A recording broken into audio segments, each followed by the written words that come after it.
You've probably heard people throw around UX and CX like they're interchangeable. But they're not. And if you're building a product, especially in SaaS, you need to know the difference because it impacts the growth, retention, and bottom line. So let's clear it up. UX stands for user experience. It's all about how someone interacts with your products, your app, your website, and your software. Can they sign up easily? Do they get value quickly? Is the interface intuitive or frustrating? That's UX. CX is customer experience. Bigger picture. It's every touch point a customer has with your business, not just the product. Think sales calls, onboarding emails, customer support chats, and your pricing page, even how fast your team replies on LinkedIn. That's all part of CX. Here's the easiest way to put it. UX lives inside the product. CX goes beyond it. Let's say you're building a B2B SaaS platform. The person who signs a contract is your customer. Their team, who actually uses the tool daily, those are your users. CX makes sure the customer feels taken care of. UX makes sure the users don't hate you by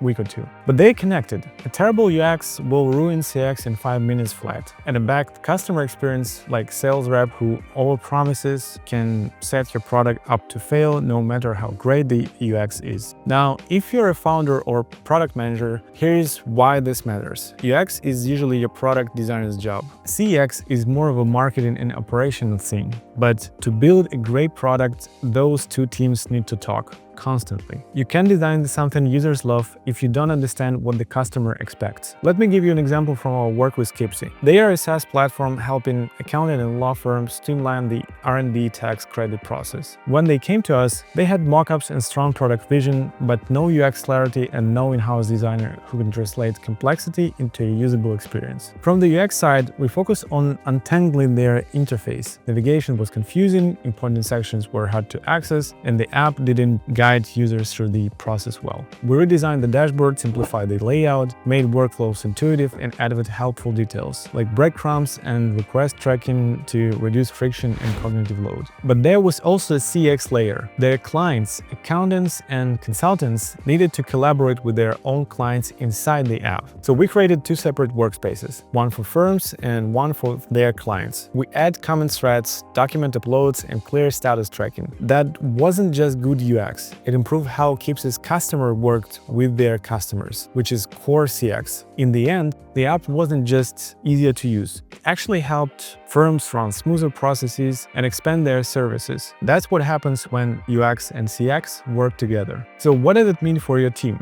First, connect the dots. Don't keep UX and CX in silos. If the users are dropping off, it might not just be the UI. It could be a communication gap. Maybe they're expecting one thing from marketing and got something else in the product. Second, measure both. UX metrics like time to task, error rates, and usability test scores tell you how smooth your product is. CX metrics, think NPS, churn rate, CSAT, tell you how people feel about your brand overall. You need both views. Third, know who owns what. Don't make your designer fix sales misalignment, and don't expect your customer success rep to redesign the UI. But do make them collaborate. At Eleken, we make that collaboration part of the process from day one. Finally, don't get caught in the buzzwords. At the end of the day, both UX and CX are about experience. If the experience sucks, your product won't grow. If it's smooth, intuitive, and supported by great service, you're winning. If this helped to clear up the CX versus UX confusion, hit the like button and subscribe, and drop off the comment with how your team handled this overlap.